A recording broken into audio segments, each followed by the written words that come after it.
Welcome back to Liminal Frames. I'm your host, Nathan, and I'm joined by my friend and co-host, Darren, ExoAcademian. Darren, we, by my math here, we just finished about a podcast's worth of content before we hit record. And so we're about to do the actual show. But for folks that are listening, we just want you to know that before we hit record, we do meet and talk and kind of get into quite a bit of conversation before we really officially get started. And that conversation is not just catching up, but trying to cover some of the ground that we hope to cover in the episode. And explore some content that we won't, and maybe explore later in future shows. So, Darren, it's always good to catch up with you, and I'm looking forward to this show, our 19th episode. Indeed, 19. It's they're following along pretty quickly.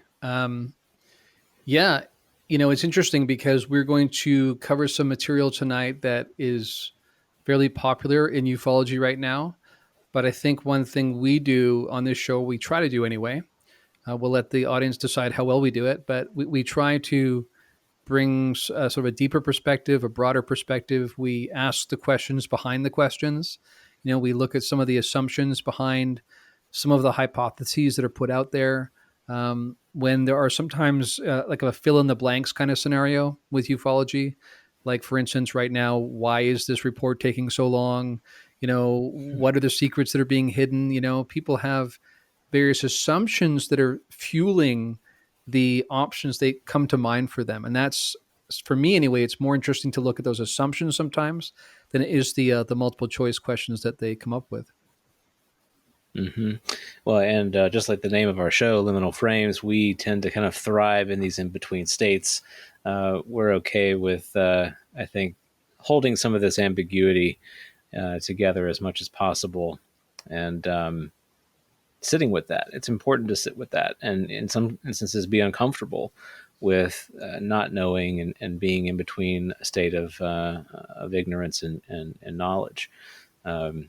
And so, with that being said, let's jump into this tonight. I know you already alluded to it to some degree, and this is some territory that we've covered a little bit before, but I think it's well worth treading again. And we're going to get into some of the potentially negative reasons why we're not having disclosure, some of the negative aspects related to the UFO phenomena that may have kept folks up at night. There's certainly lots of anecdotes that we've heard. The word somber, of course, is the more recent, but Jimmy Carter and his, crying episode comes to mind as well. The point is there's a lot of deeply troubling things potentially related to disclosure. And just like you would expect us to do, we're certainly going to point out that how troubling it may be is a function of who that person and who those groups happen to be. But nevertheless, I think ontologically destabilizing is a different way of putting it, and is certainly true. So, Darren, where would you like to start? I know we had a recent show from Thomas Thompson, who put out on his podcast an episode that he was relaying from, I think it was like a family friend or a family connection through a girlfriend, and of an episode where they had stumbled across, like, I guess, an alien being at an Air Force base somewhere in Michigan, and that individual had relayed this encounter to a member of their family, and that family member was the person telling the story, and they were basically hinting that maybe the fact that they had shared this knowledge potentially had gotten that individual killed. And it wasn't just the knowledge of this being that ended their lives or maybe got them in the crosshairs of some government agency, but it was something else that couldn't even be articulated. And maybe we can spend a little bit of time thinking about what that might be and whether or not it is something that we would be deeply troubled by. Right. And one thing I would point out to people right away is that I like to ask people to go through this spiritual exercise sometimes, or energetic exercise, you could call it. And rather than using our rational brains and sort of creating pros and cons lists like we're prone to do, like say if you're thinking about moving to St. Louis or Melbourne or wherever, Tokyo, and you start you're not really in touch with how you really feel about it. So you break out a list and you start going, well, pro, there's lots of nice restaurants, con, I don't speak the language very well, right? Things like this, you go back and forth. But what is sometimes more useful is to suddenly have someone sort of like set up a scenario for you. You're 3 months in, you're sitting in your apartment in Tokyo on top of this skyscraper. How do you feel? And sometimes in that moment, we can tune into something in our gut, something central to who we are that's trans-rational. And we'll know, we'll have a good feeling or a negative feeling. Now, after the fact, we sometimes try to attach pros and cons to that, but that initial vibe is very telling. And there's even been research done on this where sometimes we convince ourselves we make decisions based on rational, yay or nay kind of points, right? But really what often happens more so, and they see this in like different resonance in different parts of the body, that you see signs that the decision's been made, then after the fact, like a millisecond later, we start cognitively going, because that's good and that's good. In other words, we justify it after the fact, but we've made that gut decision already, or we're in tune with it almost outside of time, really. So I set all that up to bring up our scenario here, where when you hear these stories, right, that don't have the end, right, they kind of just set it up and say, what could that be, right? Then notice the response in yourself. Notice where you go, right? And that'll tell you as much about yourself or more about yourself often than what the actual matter that you're considering is. And that can be a very useful exercise to understand what's really going on with you. And I've talked before on this show about energetic resonance and spiritual hygiene and being aware of your own energy so you can transmute it. And when you're going into altered states of consciousness and reaching out to other kind of beings, you want to be aware of those things. This is another practice you can use to begin to be in tune with that. So yeah, like you kind of set it up already. The notion here was that Thomas had drawn this picture of a gray alien, basically a quintessential gray alien. And then his girlfriend's father said, yeah, that looks like what my cousin saw behind, this sort of glass partition at an Air Force base. And the thing was still alive, but in the process of dying. And they were trying to figure out where it was coming from. And like you alluded to already, this cousin had told, I guess, one too many people and ended up dying in a car accident, which was kind of nefarious because there wasn't many details to the car accident. No one could find out who the actual other driver was. They said they passed away as well, but no one could find out who they were. It wasn't in the newspaper article. So there's some things that looked a bit questionable, which led this cousin's family to believe that perhaps he'd been taken out basically because he knew too much and he was, loose lips sink ships kind of thing. But the interesting part, like you pointed to, was that it wasn't just the fact that there was a gray alien behind a glass partition at an Air Force base in Michigan that was the gotcha. It was something else that he knew that was too dangerous to know that ended up getting him killed. And maybe he hadn't even told people that yet, but just the fact that he knew it was too dangerous, right, is sort of the implication there. And then the added really interesting implication or nuance is that, so this father of this girlfriend of Thomas that's telling him this story says, and I don't know that I could reveal that either, even on my deathbed, right?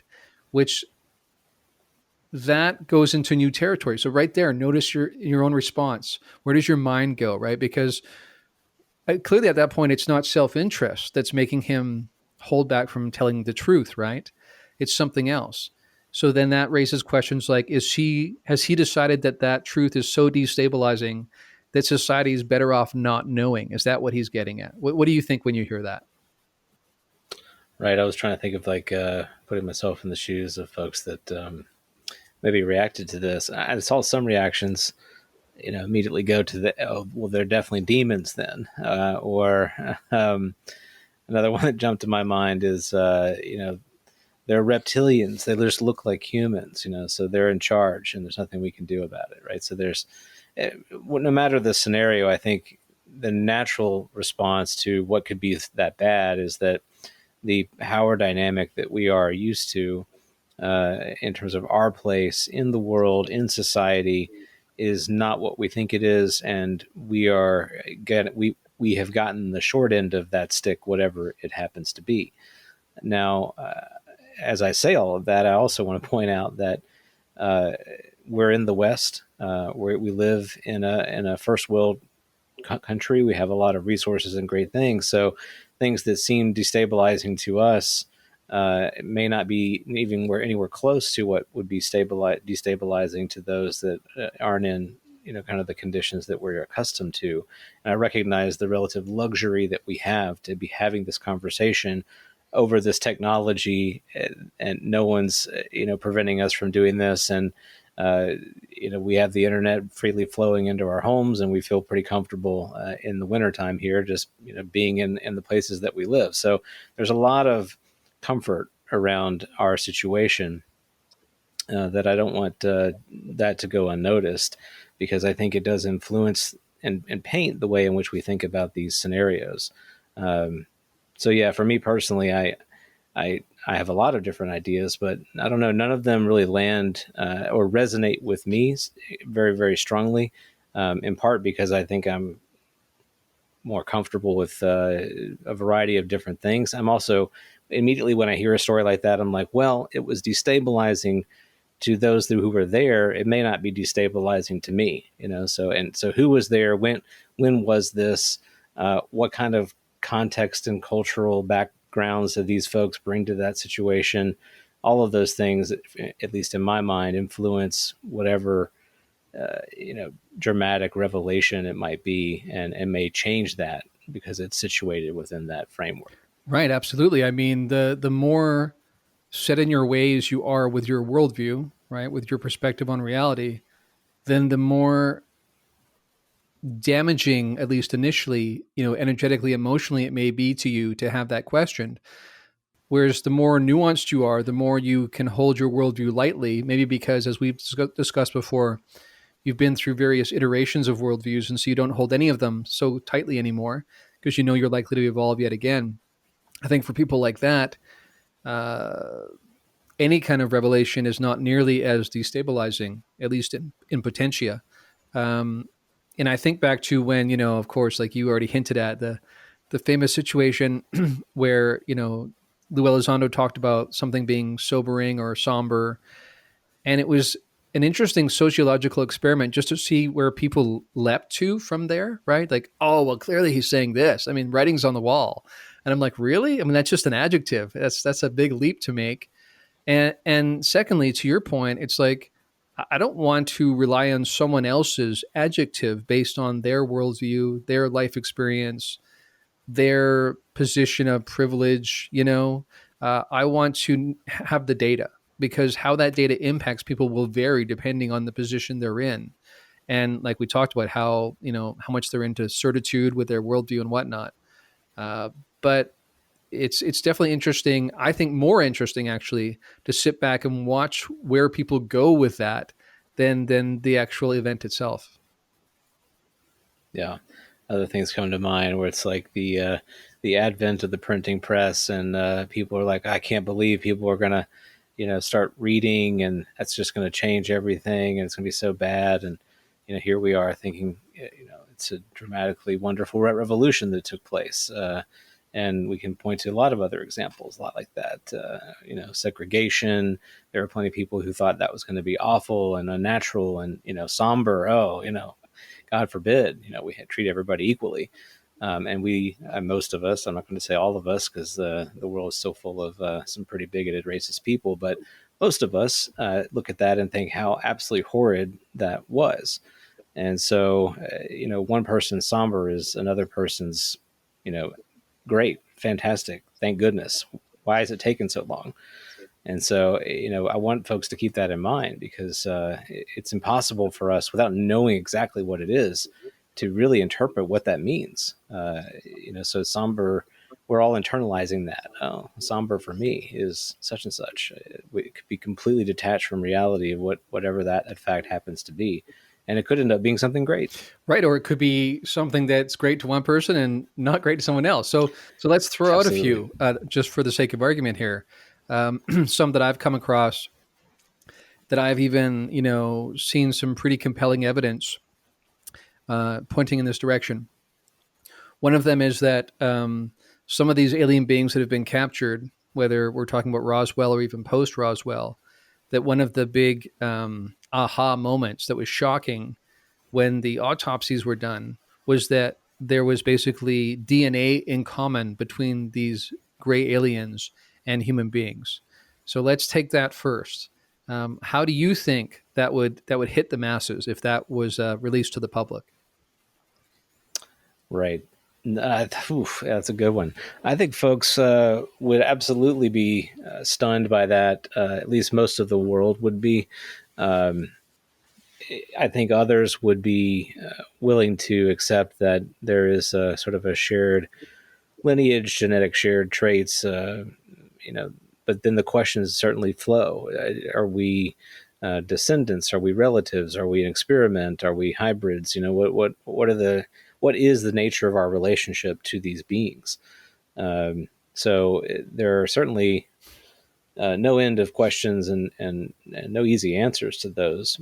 But I think to a large number of individuals, yes, it would be, quite disturbing. At the same time, I can remember when I listened to the audiobook Sapiens, Yuval Noah Harari. I'm going to mispronounce his name, but just listening to the story of human history and how there were multiple human species occupying the planet at the same time. That's something I had learned, in grade school, but for some reason just never really internalized it all that well. And when you hear someone really kind of talk through all of that we're, kind of rubbing elbows with different human species, that it's a pretty alien kind of foreign concept to us today, where we all are, Homo sapiens sapiens. So it's I think that might be a good corollary thought experiment to getting more comfortable with that kind of revelation. Right. And I think about on previous POC episodes when I've talked about whether it's, hardline religious fundamentalists, whether Islamic or Christian or whatever, the particular brand doesn't really matter so much as the developmental level. Because if you believe that there's a place in the cosmos for mortal beings that are intelligent, meaning us, human beings, and all you have on top of that is the kind of lesser intelligent animals, which don't really count in that perspective in terms of, being viewed as intelligent, sentient beings in the same way that humans are. And after that, you basically have spiritual entities like demons and angels, right? So for those kind of people, you think back to how the revelation that evolution was real was shocking to these people, right? And to this day, there's some people who like stand by a 6-day creation, you know, women came from literally the rib of a man, and that's how that all happens. Kind of on the fly. Hey, this is not so good. Let's grab a rib and let's make this happen. Right. And some people really take that as the literal truth and would balk at the idea that we have any kind of shared heritage, genetically with, any kind of apes or chimpanzees or whatever. Right. That some people, I remember one time seeing this documentary where this daughter, who was now in her early 20s, who had been raised as a fundamentalist Christian, had come to see that evolution was depicting something real, right? And I remember her dad saying, "You think we come from monkeys?" Like he was just so adamant, like, how could you possibly believe such a thing? And it was almost more like, I'm too high and mighty, I'm royalty, how dare you say I come from the commoners known as the chimpanzees, almost like that kind of notion. Right. Rather than seeing this beautiful transcendence that happens over time amongst the created order, right? So yeah, I think for those people, again, with these hardline distinctions, it's one thing if you have human beings, right? Sure, maybe there's some Neanderthal mixed in, right? But the idea that there's beings from other planets that have our DNA, then that not only challenges your sense of your heritage, but it challenges your sense of cosmology, right? It challenges your sense of the ultimate reality, right? And how can this be the case that these beings exist when I don't see them attested to, on a superficial level in my biblical text or whatever? It raises all sorts of questions, which again brings us back to that notion we've talked about many times, which is that disclosure is very complicated because people are coming at that topic from very different worldviews. Mm-hmm. When your world is made to be or to feel ontologically tiny, that's where the destabilization begins, right? So I think that that's what happens here is you've got a situation where everything that you thought that you knew about the order of things and reality itself, and the things which really, quite frankly, we go throughout our day-to-day routines not even thinking much about, but they become front and center concerns for how we order our world. And they are screaming at us from the stage saying, you've got all of this wrong. And that has a ripple effect, a downstream effect on every other thing that we do.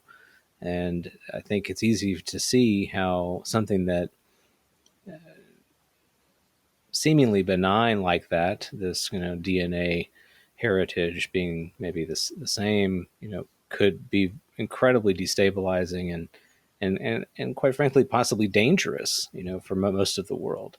Because you've got how many people are there now? 8 billion people, the majority of whom might all of a sudden wake up the next day and question their life choices and everything that they're doing and the way their society is structured and the way their family operates. And I mean, all of these things could come under the microscope of reexamination and they could be thrown out the window.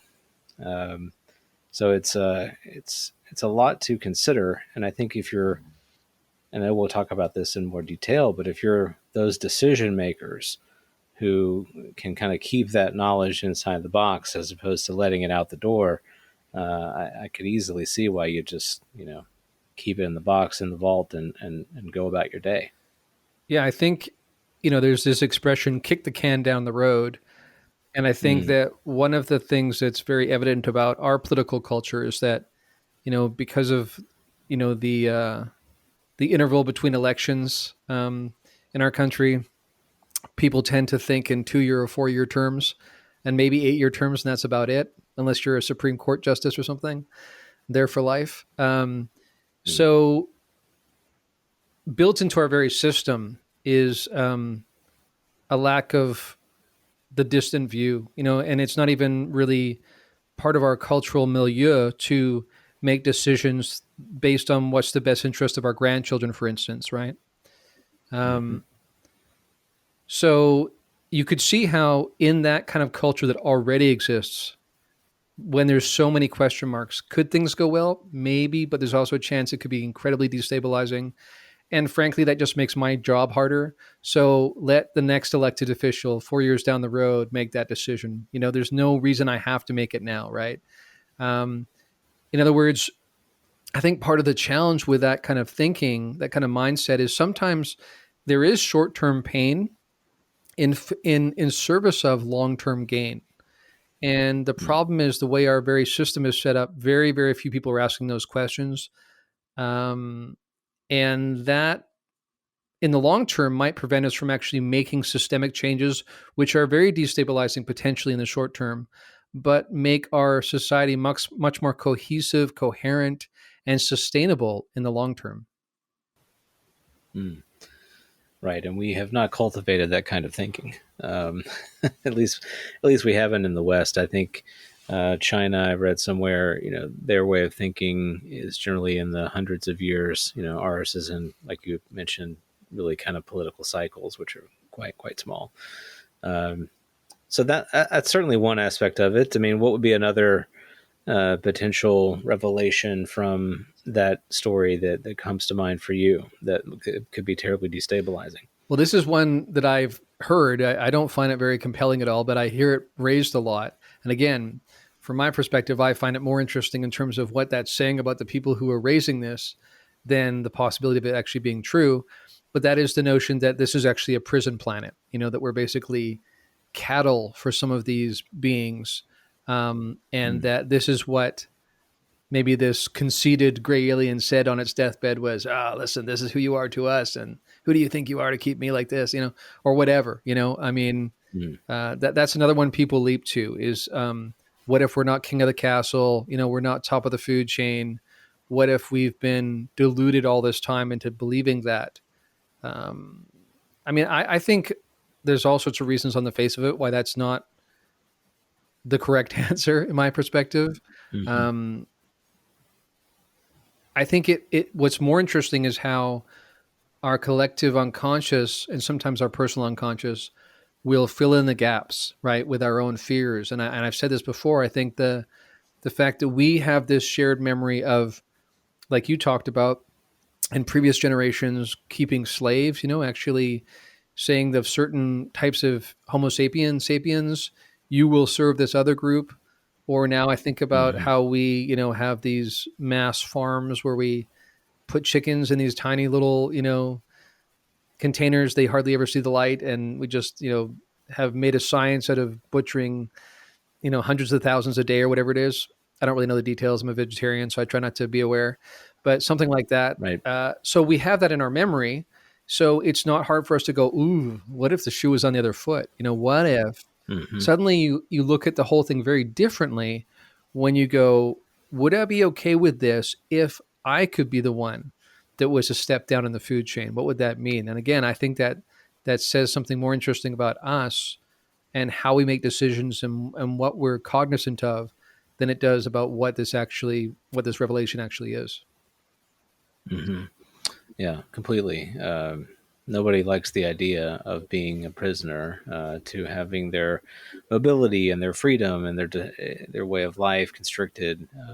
But the irony is that we already live in very constricted ways, whether that be just the ways our society happened to be structured, or the ways in which we think, and how much ideas constrain who we are and limit what we choose to do. So I know that's very, philosophical, I guess, and people kind of, can poo-poo that a little bit, but certainly our ideas absolutely frame the way in which we think about the world.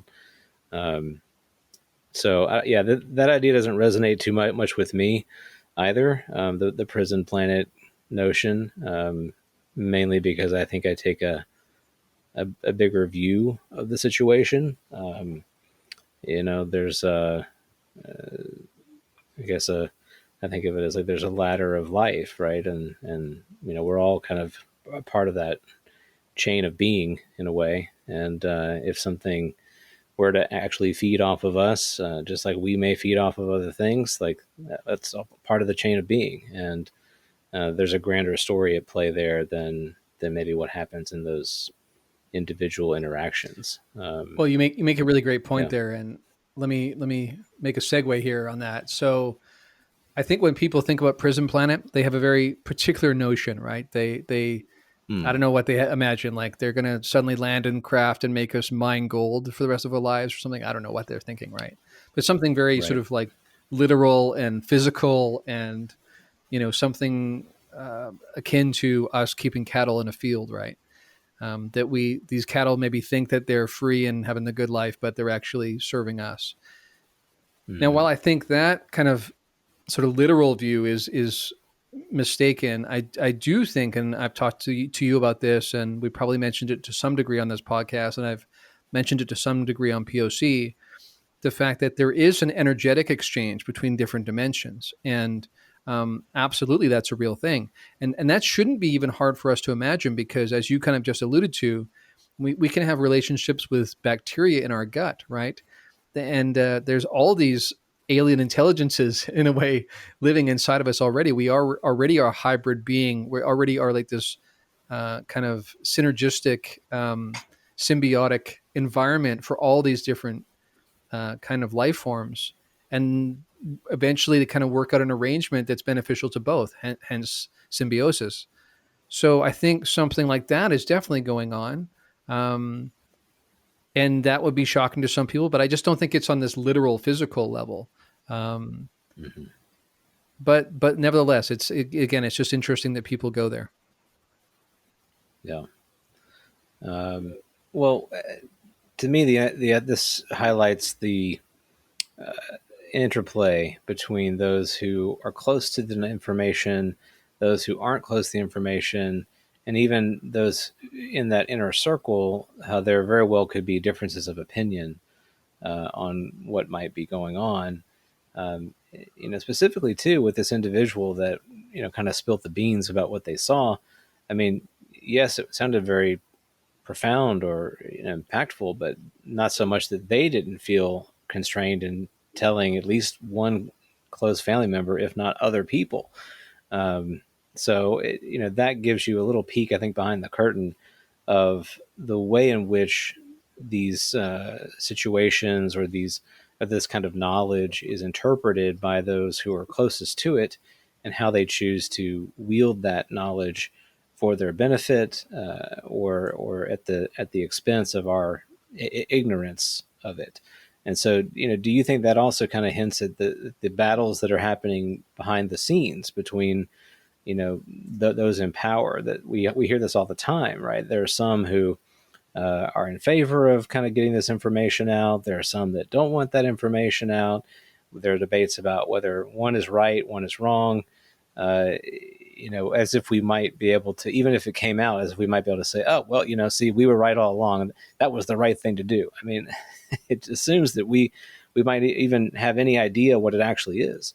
But what's your sense of what's happening there, and what do you think is important for us to keep in mind as we, kind of hold our expectations in the balance here of what might be coming out? Yeah, that's a great question. And we can probably go back and forth on this because I think there's numerous variables to think about. One you kind of hinted at there. So I'll start there, even though you could kind of end there, but I'll start there in the sense that one thing the public seems to assume a lot of the time is that what the secret keepers have is a coherent understanding of what this is, right? And so they're frustrated. Why won't you just let it out? Like, how is it fair that you know it and we don't?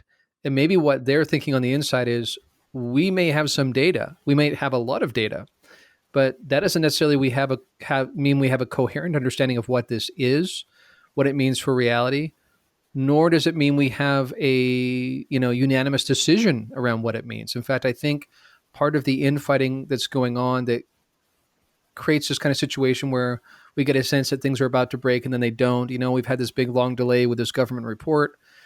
I think that points to the battles going on behind the scenes. And it's not just about those who want to keep the secret and those who want to get it out.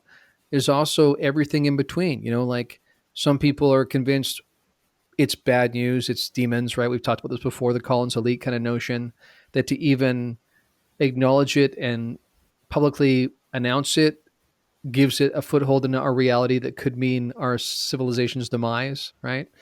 Mm-hmm. Other people who say one thing a government should never do is announce something as real and then have no solution for how to deal with it, right? That's the worst thing a government can do, because the whole point of a government, in terms of the theoretical reason for it being there, is to govern, right? To have some sort of capacity to control the totality in a way that's in the best interest, presumably, for the whole populace. So what good does it do the populace or the government in terms of their ability to hold on to governing power when they come out and admit we have no idea what this is or how to control it? And nothing prevents, like I've mentioned before, a group of aliens showing up in your bedroom, no matter if you're hidden behind Fort Knox or whatever that facility at NORAD is. It would literally do no good. You could be behind a 20-foot lead wall and it won't make any difference. So it gets really, really complex. Again, not just about what it is. There's differences of opinion on that.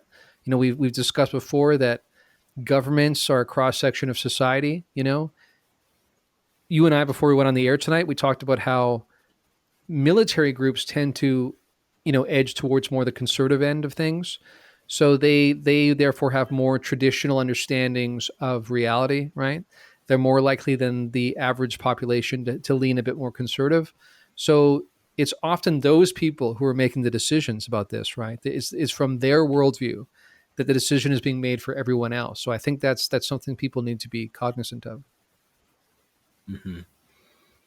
Right. And another thing we talked about a little bit before the show tonight is the kind of legacy of interpretation that might be at work there in a room like that. So it's not just a matter of, oh, we, captured this and we're all now seeing it for the first time. I think we're under the impression that This is a kind of knowledge that has been bouncing around the secret halls of the government for many, many decades now. And those who may have initially encountered this, whatever it may be, or aspects of it, approached it from a particular perspective. And they were living in a particular time and place, and there were geopolitical factors at work there, that and cultural factors at work there, that may have led them down a kind of decision path that made a ton of sense. And then that way of thinking, that adopted perspective on this, gets passed down to successive individuals who become part of those programs. So it becomes an inherited, kind of DNA of the programs themselves. And so what we may be experiencing now is really it's legacy thinking within legacy programs. And I think that's very important to keep in mind, that there could very well be totally different perspectives, but they just might not be all that prevalent within these groups. And so the reasons for keeping the secret could be, I don't know, for some reason or another, kind of antiquated from the way we might look at it now. But it's also that, old adage, the devil you know is better than the devil that you don't.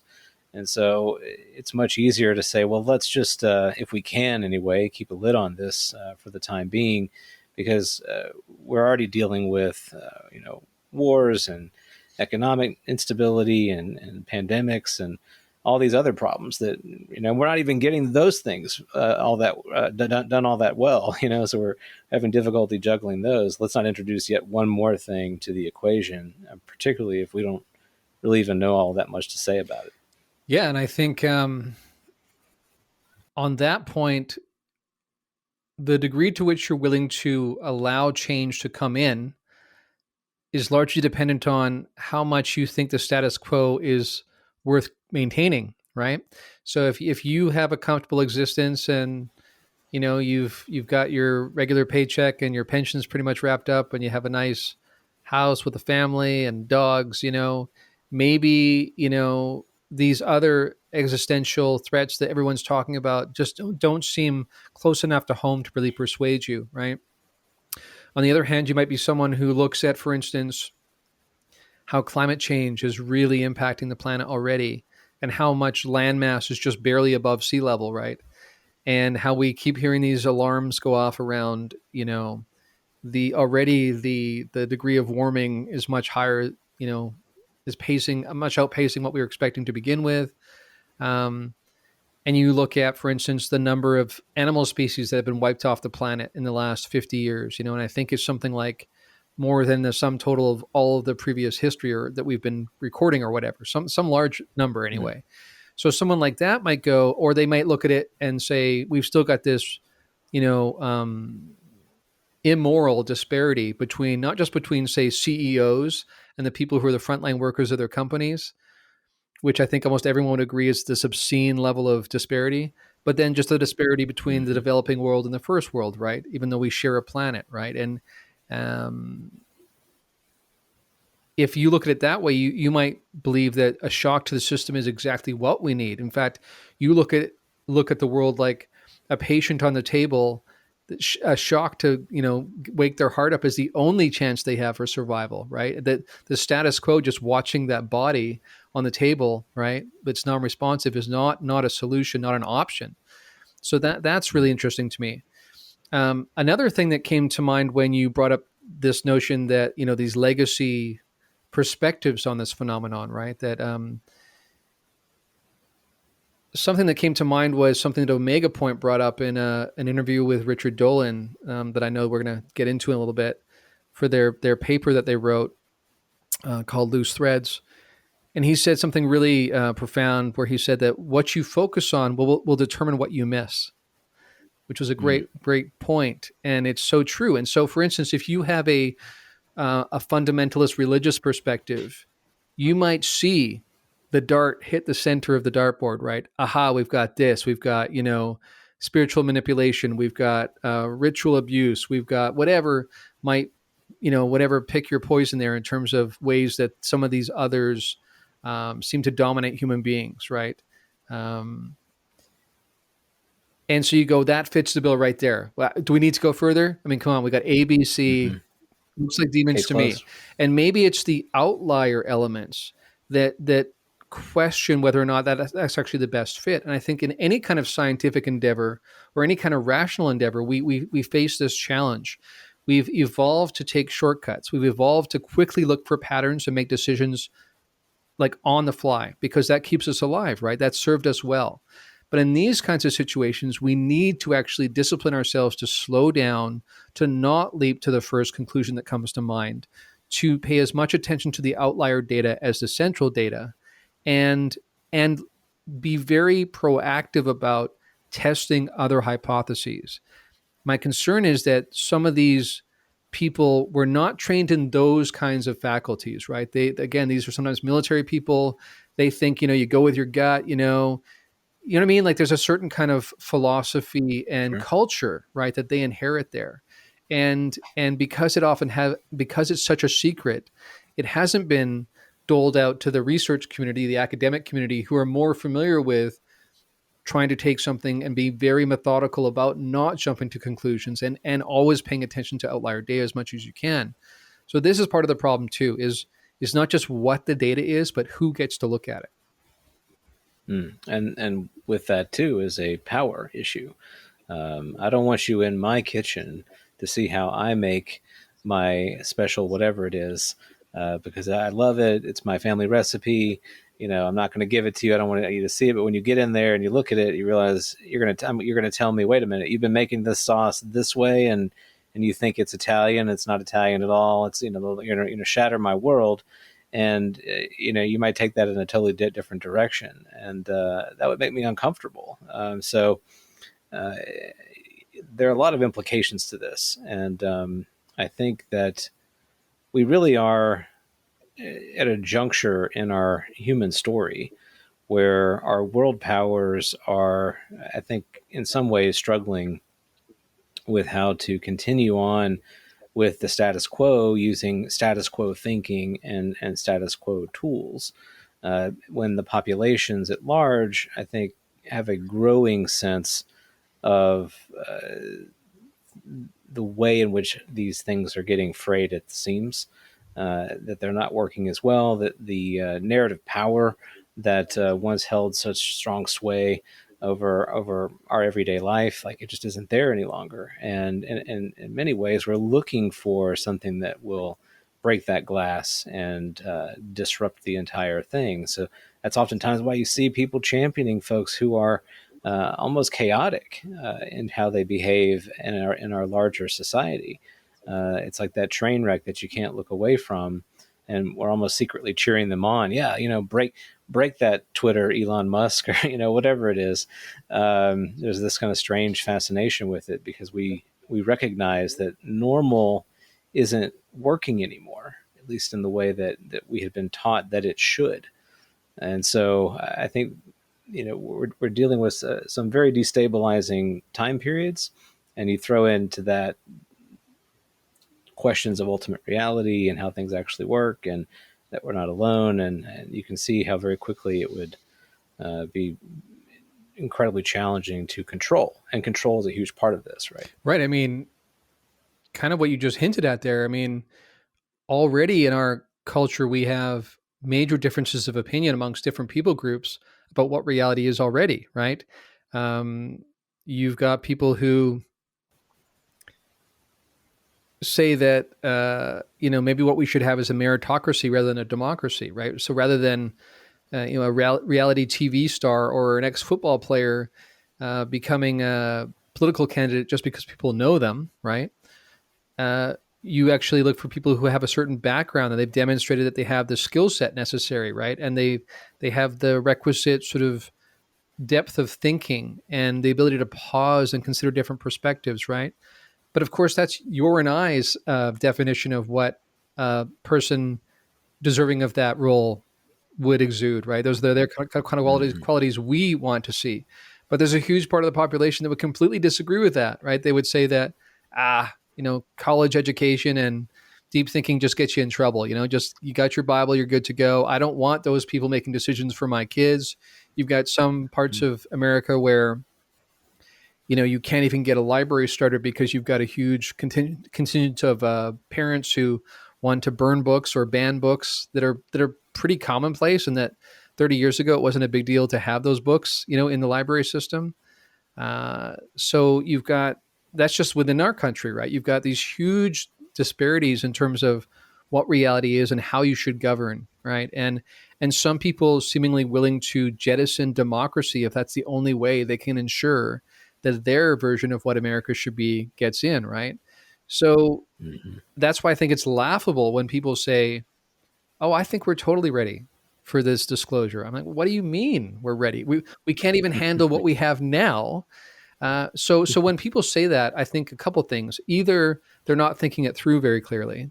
They're applying their own situation to everybody else too much, right? They're saying, "Well, I'm Mhm. ready, so everybody else probably is too." And my friend John, my brother Chris, he's ready too, right? But that's not a very representative sample of the entire culture. Mhm. Um, yeah, so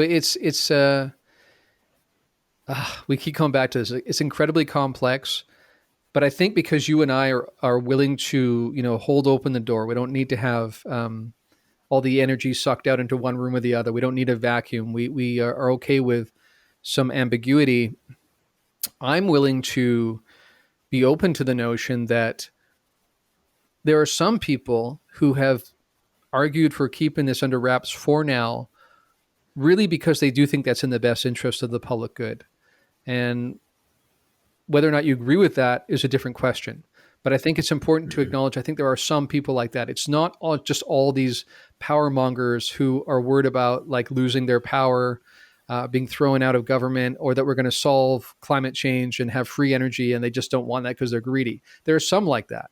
But there are some that honestly look at this and they look at the chaotic nature of our culture, and they say, I don't know, this is the one more thing that they can handle right now. So, Mhm. um, yeah, it's worth considering it from different points of view, and it's easy to argue from a vacuum, right? When we don't, there's so much we don't know in terms of what data they're sitting on. It's easy to sort of become an armchair quarterback and make decisions, but until you're really in that situation, fully aware of the implications, you don't really know what you would do. Um, But that said, again, I think it comes down to how much of a shock to the system do you feel we need? And I think every person will answer that slightly differently. You and I talked earlier tonight about when you have a family and responsibilities, it kind of changes the equation a bit, and it certainly does, right? Um, and then it becomes an interesting calculus between, are my kids better off with trying to maintain the status quo and change things incrementally, or is it in their long-term best interest to like blow everything up now, not literally, but I mean figuratively, for the sake of maybe by Right. the time they're my age they have a world that seems more peaceful, sustainable, that kind of thing. Mhm. Well, and I want to explore too, like, to what extent do you think that holding back some of the maybe fundamental discoveries, keeping those discoveries behind closed doors, it creates a real power disparity. In other words, they're weaponizing the nature of reality to their advantage, or they're weaponizing technology that they've acquired to the state's advantage. Uh, at the detriment of their own citizenry, let alone those who are in the rest of the world. There are certainly signs that point to that being the case. I mean, like remote viewing in particular comes to mind. This, sort of discovery that, of non-locality and our ability to kind of peer into, different places in time and space, and retrieve information as if we were there, has absolutely been used by our government in some form or fashion, has been studied, and most would agree who've studied this closely that it's still happening to this day. But that one little fact is a insight into the nature of how reality actually is that would probably change the rest of the world. Um, and so I can see why they keep it secret, because it gives them a great degree of power, but it also feels very selfish to withhold that kind of knowledge about the nature of reality from all of us. Yeah, I'm glad we're spending an episode getting into this because there's so many nuances to it. It really is so complex, and I want to be careful to dance around a bit here because I don't want to give people the impression that I'm all for disclosure or completely against disclosure. I'm saying that I think it's complicated. I do think, though, to your point, that absolutely, and I want to make this clear, there have been some military groups, some elitist groups who have kept this for themselves, and they've been in a silo of thinking for so long, a culture silo for so long, that they no longer are able to distinguish between what's really in the best interest of the society they supposedly serve versus what's in their best interest as a group or as a some sort of body that's in power. They really can't even separate the two anymore, and because there is no conversation going on with the public to ensure that they are making decisions in our best interest, because they claim national security, and so you have this disconnect, right, for generations now, basically. That makes it all more likely that they're completely out of touch with what really would matter to the rest of us. And by the way, speaking of generations, that's a big reason why there's this push to get whistleblowers in front of Congress, because a lot of these people are passing away. I mean, right, this has been generations of secrecy, right? Mm-hmm. But I think there is clear evidence that I see that there have been some elitist kind of military groups that have even made accords with some of the less benevolent extraterrestrial groups or non-human intelligent groups, and that while they may justify to themselves that this is in the best interest of the populace, that doesn't mean it actually is. It just means that they are able to convince themselves of that. And I really do think they sometimes sincerely believe that. But this is exactly why you have democracy. This is exactly why you're supposed to have transparency, because everyone can get into a place where they're a bit deluded about how that would land with the populace if there isn't an ongoing conversation going on. So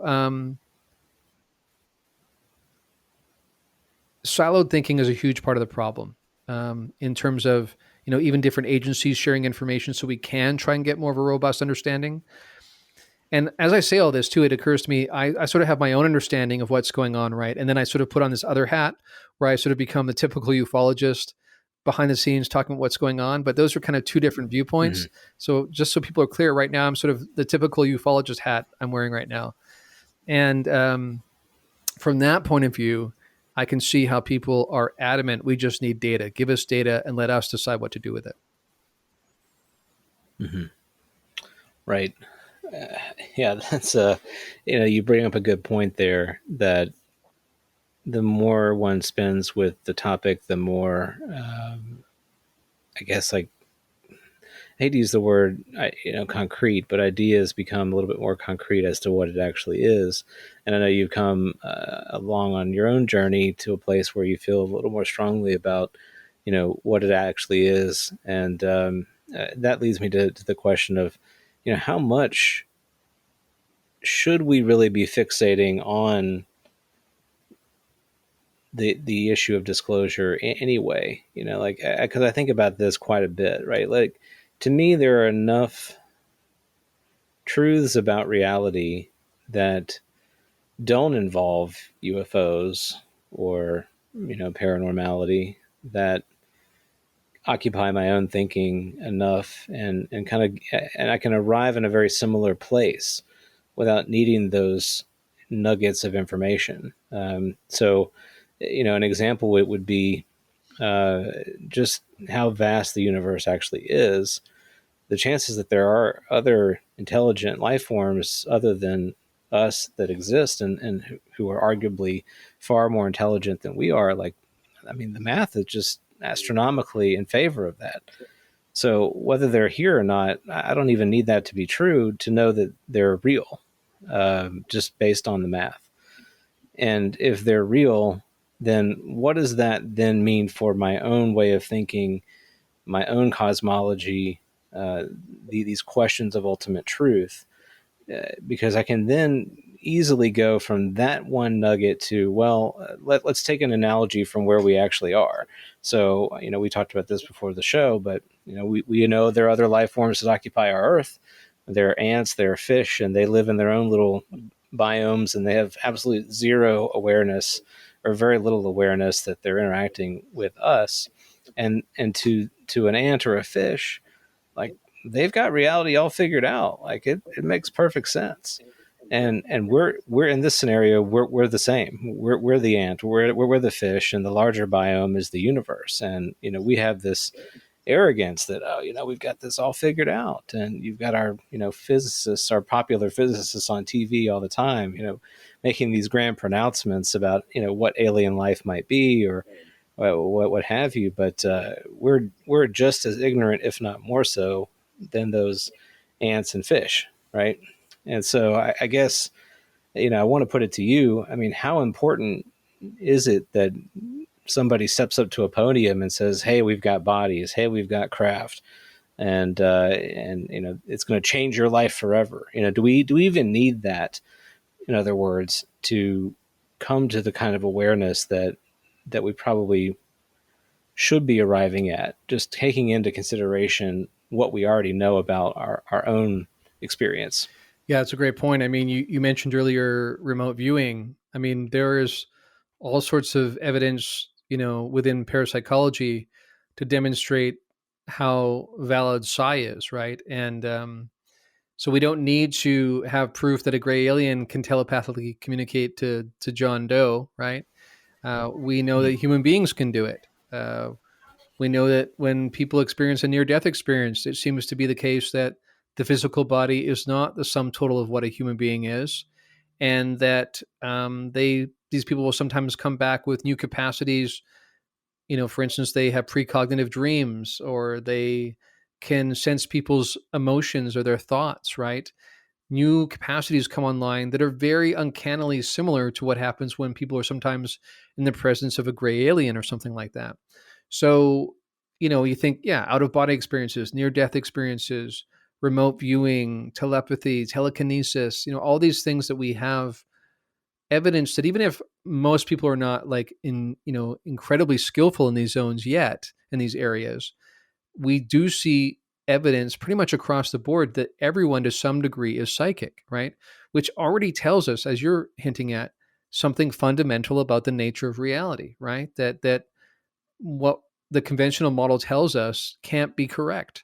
And what's surprising about that, and you and I were talking about this before we went on the air, it hasn't really changed much, right? Or even quantum mechanics. And you said earlier, local realism is not a thing, right? I mean, a Pulitzer Prize was recently won by a group who demonstrated this.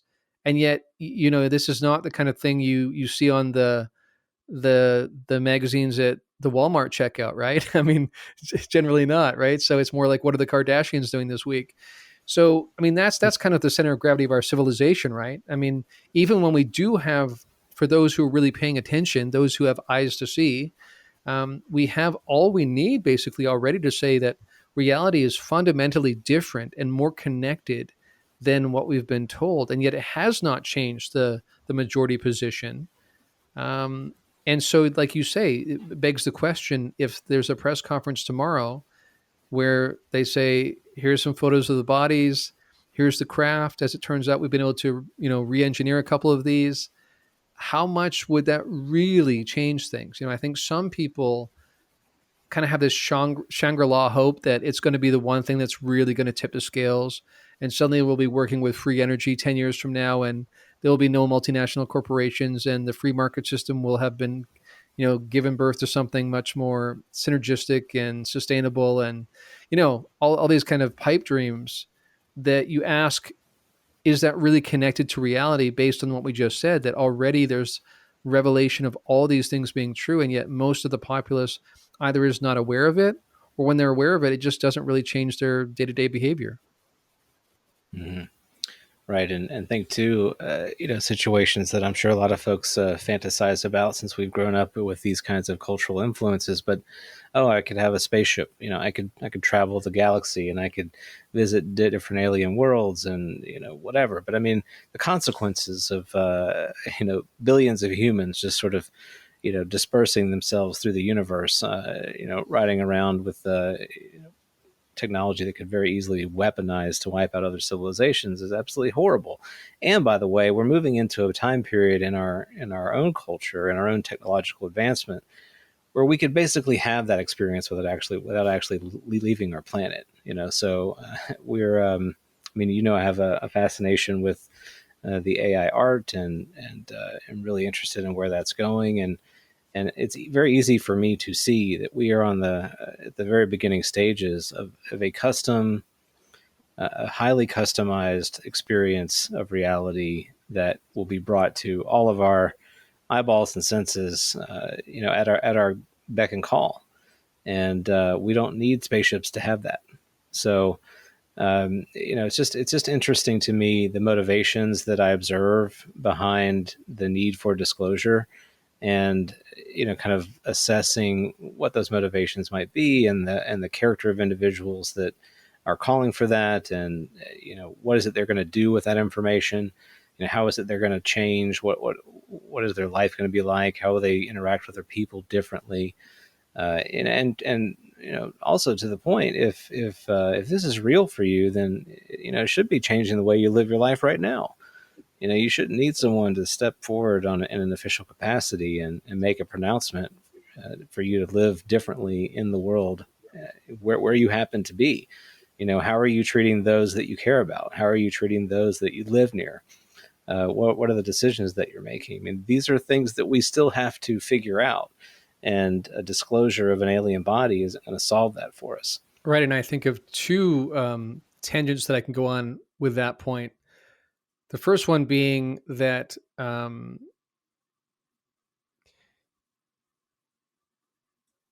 irony is, in some ways, all the evidence you need already exists. Again, depending on what you consider evidence, right? We've discussed this before.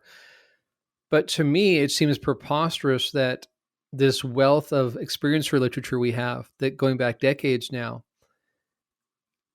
is all dismissible as anecdotal. Therefore, we can't take it seriously. Whatever. There's just so much overlap, so many common elements, even absurdly common elements, right? That people wouldn't want to bring into the picture, that are there amongst people that are considered credible. And as I've said many times, even if you allow for a fairly large portion to be fraudulent or misidentified or whatever, your mental illness, you can add all that in, but you still, with a sheer number, it's still pointing to a real reality. It's saying that there are these beings that are kind of across the board in terms of the moral spectrum. While some people want to say it's all love and light or all demons and darkness, I don't see how you square that with the data. I think, yes, sometimes people have ontologically shocking experiences and they ascribe negative qualities to beings that were not trying to be negative or malevolent. But there are also plenty of times where the encounters are definitely more intrusive and negative in tone than they need to be, right? Especially for a supposedly advanced race. On the other hand, there are beings that are very positive and inspirational and heal people, right? And we have depictions of these beings seen across cultures and over time, right? And we have, narratives around where they come from and to what degree are they extraterrestrial and what degree are they interdimensional. I'm not saying it's easy to sort all that out, and you still always have to work through people's individual biases, their individual interpretive grids that they're pulling this information through, but you can still do the work to try to mass all that data, take into account all those different worldviews, and still see what strains through, right, as sort of like common ground. And that basically gives you everything you need. I mean, we know that. I mean, again, I'm going to bring in some of my own cosmology here, but from my point of view, the most advanced ones are post form and beyond the need for spacecraft, right? They just sort of travel and manifest via thought alone, right? So they don't need a spacecraft from Alpha Centauri to get here. If they do, it's usually for some other reason, not because they need it. There's some ones that are further along than us, but not as far along as these other ones I've talked about that can just move through mentation processes alone, who do use spacecraft and are working with technologies that might be something we come across on our own 50 to 100 years into the future. But just like us, there's a range of, moral development across that spectrum too. They're not malevolent or demonic, but they may still be kind of power brokers and trying to play the game and win the game, just like some, politicians who think that they'll smile and tell you the right thing, but really they're out for how they can gain, or maybe they see it as a win-win for both or whatever. The point being, it's complex, and I don't know why people think it would be any different with these others. But the bottom line is, all of this data already exists. So for me, and this is beyond sort of like the revelations I've had and some of the contact experiences, but for me, in some ways, and even people like Stephen Greer have said this, right? What this really is about confirmation, not disclosure, right? He says that we know what's going on. What we really want is the governments of the world to confirm this case so that it can begin to have the ripple effects through society. Mm-hmm. Right. Well, and I think we would both probably agree that those ripple effects aren't exactly easy to predict. And because there are varying degrees of information to disclose, some of which we, I think, may know pretty clearly, but others become a little bit more ambiguous. What that actually means and how it impacts people becomes more and more difficult to predict, because we don't, it's hard to game that out if we don't really know to the extent that what we know or don't know. The example that you gave a second ago reminded me of something that we talked about before we went on air, and that's the notion that some of these beings, and this is the reason why I'm bringing this up, because in our recent conversations, this has been particularly helpful for me in how I conceptualize some of these others, that they are, as you said, perhaps more technologically advanced than us, but not necessarily more morally advanced, or maybe on a similar developmental level than we are.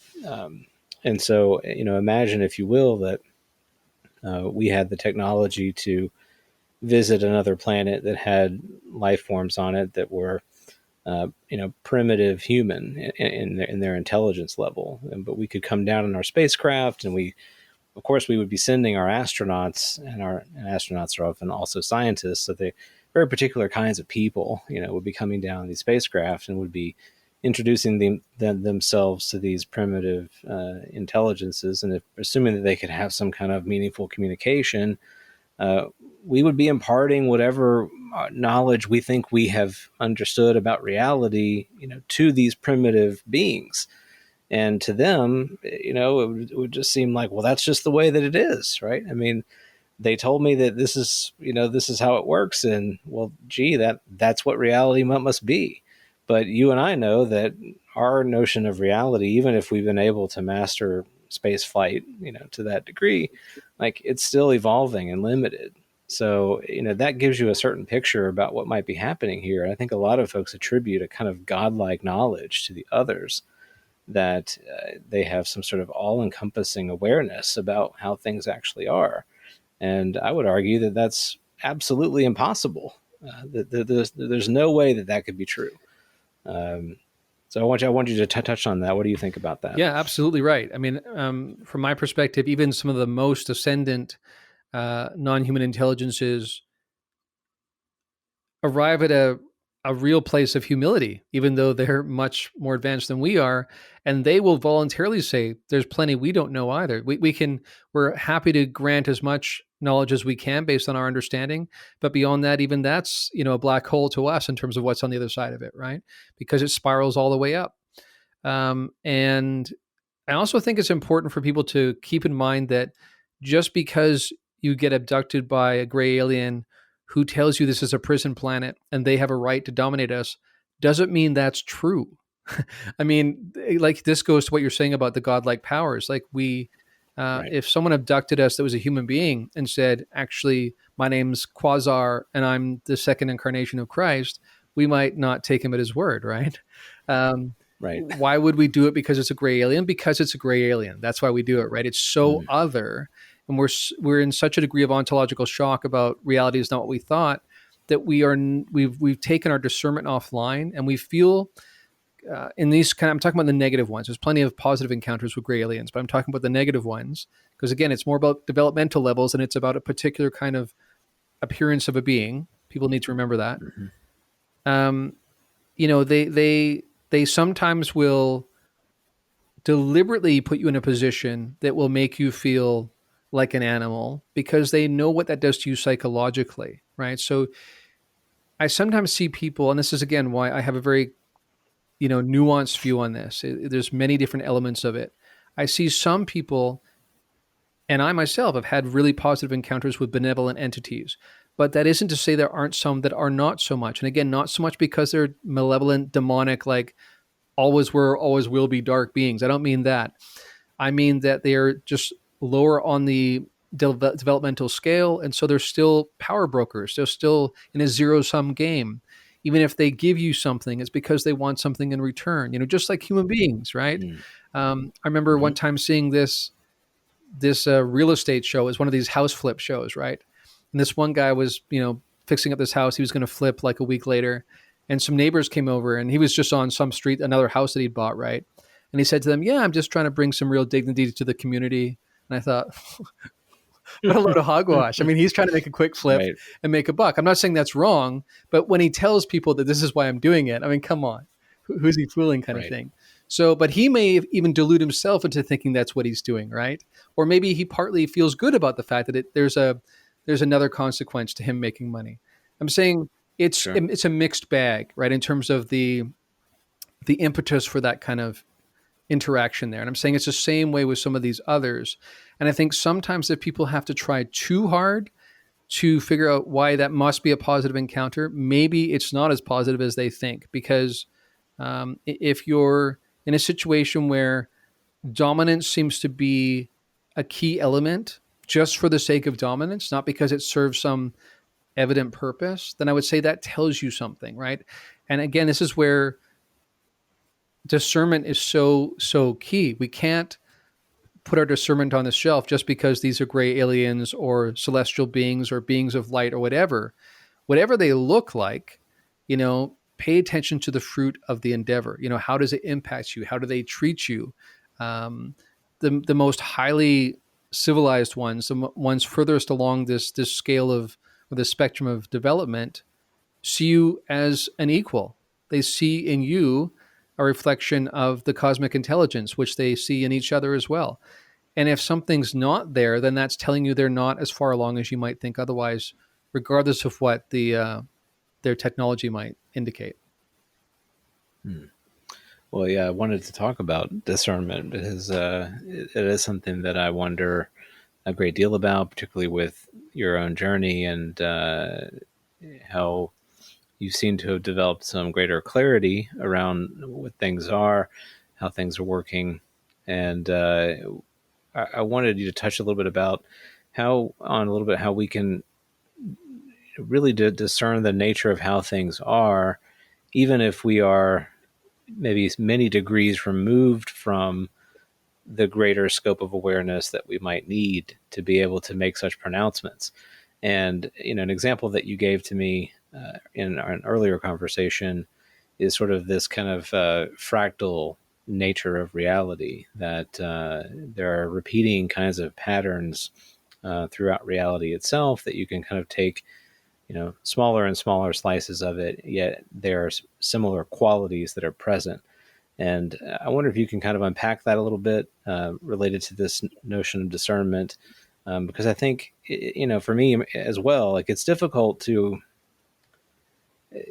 understand the kind of certainty that you seem to have around this, particularly when one of my earlier thoughts when it came to non-human intelligence was, and still is to some degree, the asymmetrical nature of knowledge here in the relationship. How am I able to trust these other intelligences? What is it that, of anything that they're telling to me or revealing to us, that I can take at face value? And you speak a lot about intuition and the discernment quality here, and I just wonder if how do we parse that? Because what if somebody says, well, Darren, I know that's what it feels like to you, but they're making you feel that way, and you want to feel those things, and so therefore you're being duped by them.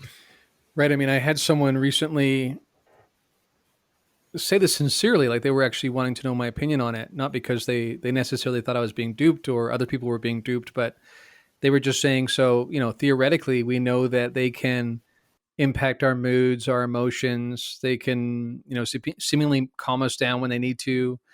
What's to say with that degree of granular ability to manipulate our mental and emotional states that they couldn't make us believe they're these benevolent, angelic like beings when really they're anything but? I would say a couple things to that, and it gets complex. I say that almost every question now, but I do think a lot of people have lost touch with their ability to trust their discernment and for their discernment to be arising from a quality of the non-dual source of all that is. And what I was saying to you about the fractal quality was like kind of like with a hologram, is a small slice of the totality, right? No matter how many times you divide it up, it's still got the totality in that, right? So it's not just that we are, in God or in the cosmic source, but the cosmic source is in us. And so when we are discerning from that place, then we have a remarkable ability to tune into that, because the principles of that source knowledge apply across the cosmos. So this is again where you're going to get into some presuppositions, right? Like Donald Hoffman will say, I think consciousness is fundamental.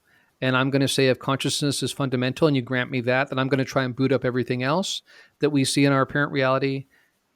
But what he'll point out is that reductionistic materialists or physicalists are doing the very same thing. They're saying, I'm going to assume there's this thing called matter, and from that, I'm going to boot up consciousness and blah, blah, blah. But they too are like beginning with some assumptions, some givens. I admit that I am too, but I would just say that I'm following in tradition not only of my own experiences with some of these others, but as I was saying to you before the show, this also fits with all of the best sort of spiritual wisdom we've inherited over the entire existence of humanity. Basically, this sense of non-dual source, this sense that consciousness is the bedrock of all that is. And so it's in the same way also that I said earlier. Picture yourself in that apartment in Tokyo 2 months from now. How do you feel, right? That's that same thing I'm talking about, that element of being outside of space and time, and you're somehow able to take your rational mind offline and tune into something that's really real and it's really fundamental, okay? And the truth is we're doing that much more often than we realize, and then after the fact, justifying it with rationality, right? And we fool ourselves even into thinking that the rationality is what made us make that decision, when it's usually the gut instinct, and then we after the fact wrap that in a cloak of this rationality. In the same way, I'm saying that rather than going, this alien being seems good, I mean, he gave me chocolate and he said nice things to me and made me feel warm fuzzies, but he could also be doing blah, blah, blah. I mean, it's not that kind of pros and cons list. That again is more in that kind of rational approach. And I'm saying this is trans-rational or pre-rational. Trans-rational is a better term there. And so you have this direct knowing. And I think when you have developed your consciousness, when you've developed your sense of being able to tune into non-dual source, then I do believe we have the capacity to do that, even when we're faced with a being that seems to have capacities that make our technologies and our understanding of the nuances of consciousness seem small and incomplete. I think that I'm confident that if one of these beings tried to pull a fast one on Ramana Maharshi, it wouldn't work. Okay. So I think that we sometimes sell short our own ability to develop a real heightened, nuanced sense of discernment that really is trustworthy. Of course, we need to do all our homework. We need to be aware of our own biases. We need to do our shadow work, all that kind of stuff, spiritual hygiene, all these things I've talked about.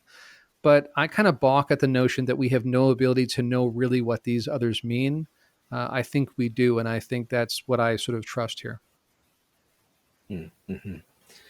Well, and I recognize as well part of my inhibition in struggling with this issue. It stems from my own personality and issues that I have with institutions or authority and trust is it's a difficult thing to I think really objectively acquire because it can be violated at any moment, right? Just because you've developed a trusting relationship with a friend or whatnot doesn't mean they can't break that in the next interaction.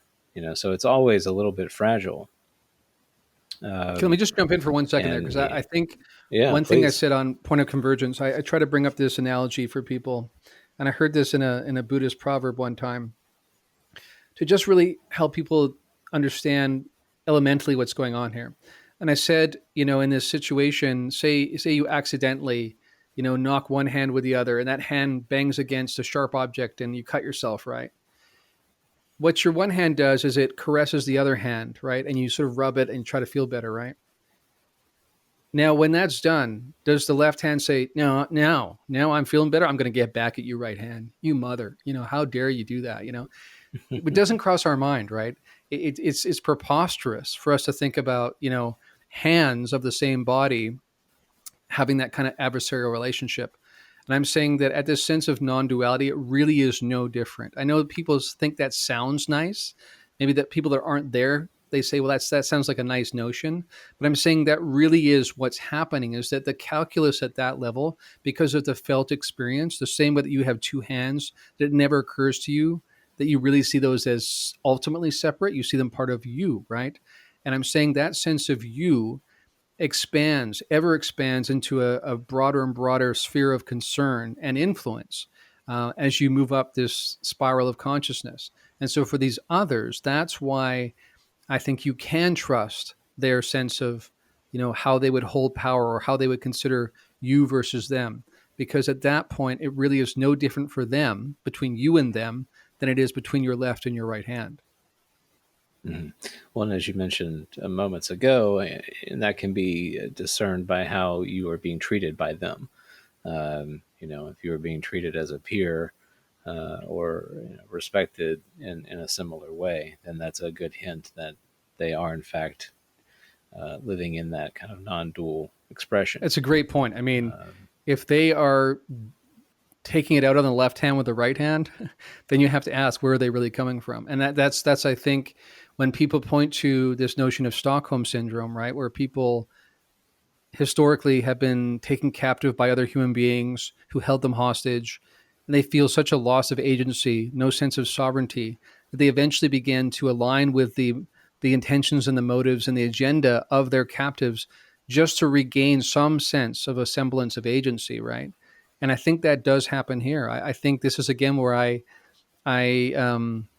I end up offending both the love and light and the demons of darkness people, because I say it's too complex for that, and you need to apply basic discernment. But like you're pointing out, if they are not treating you as an equal, if they are not going out of their way to show love and concern. Now, again, I just want to quickly say again, in the nuance, sometimes things are misunderstood. There's errors in translation. Sometimes they are startled, or they're not expecting how much we do have an individuated experience of self. And so they don't know that it's going to be so ontologically shocking for us when they're suddenly inside our heads, or where they can draw our consciousness out of our body and spin us around in a new energy form with them, right? They don't know how we're going to respond, because that's not been their felt experience. But in that case, it's just a matter of ignorance, not knowing any better, but still meaning well. That's a big difference from that, when you interact with beings that um, are being dominating just for the sake of being dominating. Like they're trying to set up a power arrangement in the nature of the experience itself. And I think if people really feel into it and they apply discernment, they will be able to determine much of the time which one of those it actually is. well, if you weren't sure that metaphysics was at the heart of this really conversation, then I hope that that's becoming very clear. because so much of this does come down to our metaphysical model of reality. And I'd like to point out, just in saying that the West, having interacted with whatever this happens to be, has a metaphysical, sort of heritage there, and it's not necessarily, and I would argue not very much at all, in alignment with a non-dual perspective on reality. And so take that heritage and take the interaction that we have purportedly had with these others, and you very easily can come back to where we started this conversation, in a situation where your limited, I think, narrow perspective on reality really does constrain it, just like that gray alien is in a plexiglass box.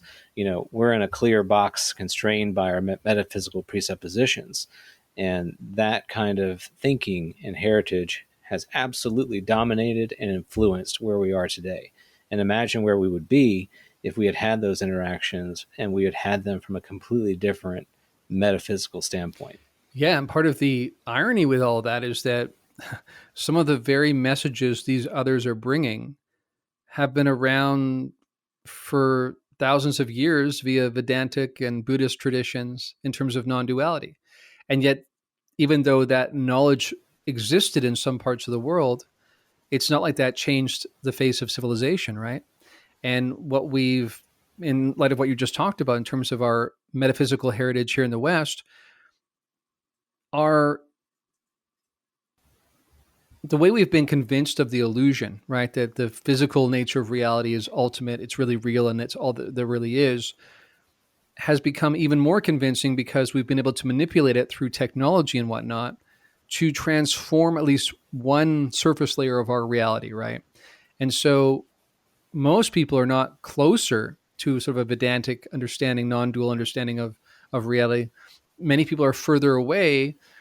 Ironically, even though we have, like you talked about earlier, plenty of evidence coming from other places. Like, again, the implications of quantum theory are telling you that your physical reality is not really real, right? Your sense of self is not really real. I mean, all these things that we sort of take as given, speaking of these presuppositions, are kind of demonstrably not true. Like, we just know that now. But because, like the Matrix, we like the, that steak tastes so good, right? Even if it's an illusion, you're just going to keep chewing away, and you'd rather almost just live in ignorance, kind of thing, or semi-ignorance, right? So yeah, it just goes to show, again, speaking, coming back full circle to what would disclosure actually bring. Again, the ironic aspect here is that some of this understanding of the non-dual, non-physical ultimate nature of reality is already in the milieu in different places. There's already evidence of it in our ancient spiritual traditions, and even coming out of modern notions like quantum theory. And yet it really hasn't changed the society all that much. You could say we're more wedded to our physicalist model because of the shiny toys we've been able to develop over the last couple hundred years than we were beforehand. So that, again, raises a real question: what really would disclosure bring? Yeah, 100%. I feel that we're on a precipice there, that our technology, our capacity and capability to craft, experiences and worlds of our own choosing, it really is going to solidify this materialistic worldview, and make it almost inescapable. And maybe we can kind of touch on that on a future show. What are the implications of our society doubling and tripling down on that perspective, even in the face of some of these revelations about non-duality and how reality actually is?